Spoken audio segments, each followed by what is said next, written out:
While it looks simple, satin stitch can sometimes be a little bit challenging when you are starting out. Now, if you've never come across satin stitch before, it is a filler stitch, so you can use it to cover larger areas with stitches. So generally, if you've had a look on the internet before and come across other satin stitch tutorials, you'll know that it's generally taught so that you stitch from one side to the other. In this video, I'm going to show you my preferred technique, which is I guess it's a little bit of a different take on that. But for me, it's really helped me get really nice, straight, even, consistent looking satin stitch. So let's get started. Many tutorials that you'll see for satin stitch will teach you to stitch from one side to the other. My method is a little bit different because I find that my stitches don't look as even and as consistent when I do it that way. So what I like to do is divide up my shape first. So starting from the back, I'm going to stitch a number of stitches. So when I'm dividing my shape up, I use straight stitch about 3 or 4 millimeters apart, depending on the size of the shape. So I'm actually going to show you two different shapes. I'm going to show you how to stitch this round center as satin stitch, and then how to stitch a petal using satin stitch. And the reason for that is our flower center is going to be, our lines are going to be parallel, whereas our petals, the lines are going to be angled. So let's just divide up this shape. Now, by dividing up the shape, it means that I'm not thinking about going left to right. I am just thinking about filling in these gaps. And you can divide this up even further. In fact, I'm going to put another little stitch in the middle here. Now, just a quick note, and this goes for all your stitches, not just satin stitch. If you're using a mark, so a pencil or a pen, or you've got pre-printed fabric where the outline can't be removed, make sure you're stitching over top of the line. So don't stitch on the line, stitch just past the line. All right, back to satin stitch. So I've divided up my shape. Now I'm just going to go back and fill in the lines. So it is a really simple stitch. And if you've mastered straight stitch, you'll be fine with satin stitch. The trick is just getting your stitches to look consistent, even, and, you know, when you're stitching a shape like this, parallel. And the other reason that I like to divide up my shape is that I find I have less gaps. So sometimes if I'm working left to right, I'll look back and I'll have little gaps. This way, I don't.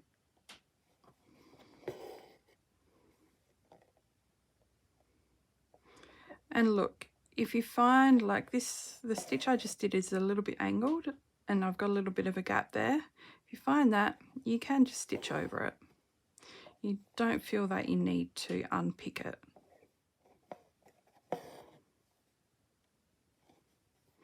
And you'll also see, I should say, that, you know, obviously I'm stitching a circle here. So rather than having, you know, a straight line, which I'm stitching to, I'm kind of shortening my stitches as I work the circle.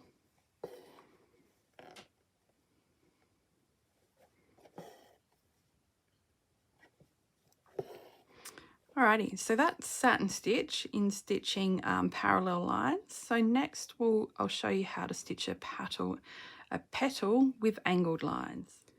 So to stitch the petal, like I mentioned before, we're actually going to angle our stitches. We're not stitching them straight up and down. So I'm going to bring my needle up on the side here, and I just want to create my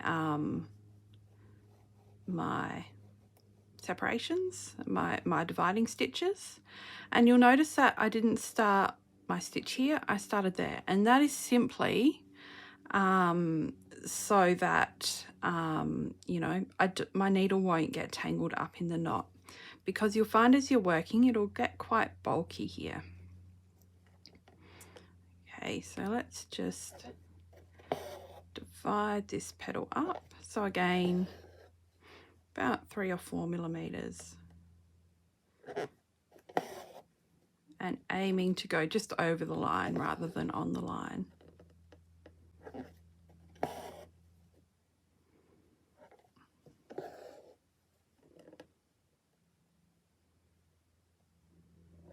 So you'll notice that I'm fanning the outer edge and I'm bringing them into kind of a center point. All right, so once you've divided up your petal, the next step is to go back and fill in the gaps, much like we did the flower center.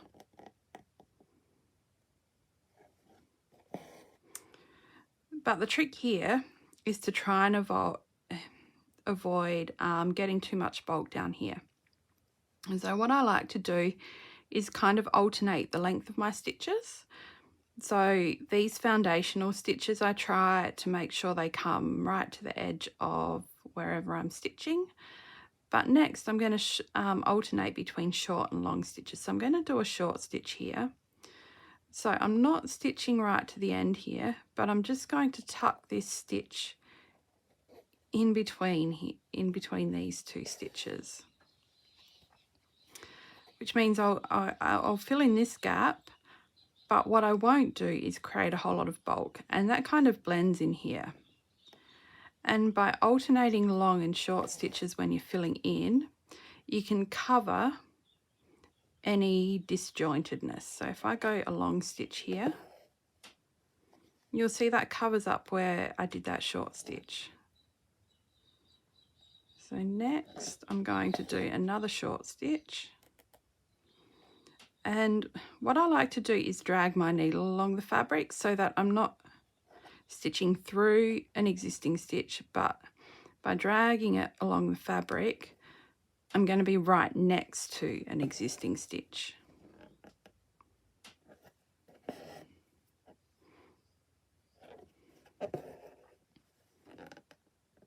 Okay, I reckon here, because we've got such a tiny gap, I'm going to tuck in 2 little short stitches, and also by dragging it you'll notice that I can get further down the V and I can hide that little stitch.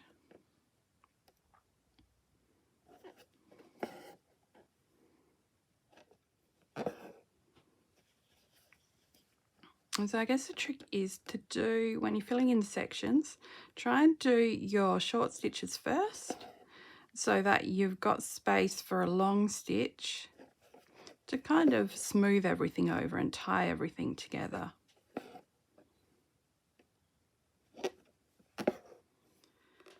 Anytime I start a new thread, particularly on fan shapes like this one, I try and make sure that I start it here. And again, that's just so my knot doesn't get caught up in my needle, because I'm working so many stitches in this area. It's really easy for your needle to catch the knot.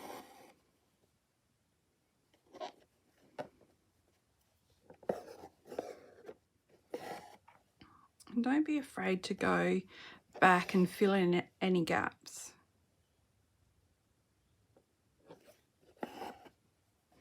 You know, the key here is to get a really even and consistent looking stitch. So if that means having, you know, you find a little gap or some things are not quite even and you want to stitch over it, do it.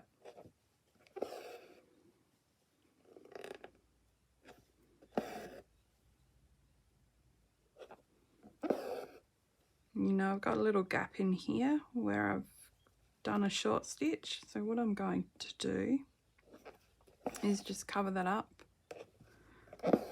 with a long stitch.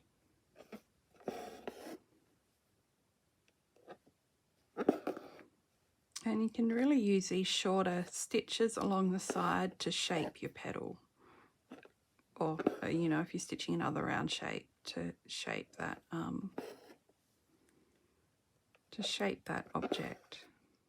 So that's satin stitch two ways. So we've got the first way with our little flower center with a lot of parallel little stitches, and then we've got the flower petal, which rather than stitching in parallel straight stitches, we've stitched in a fan shape.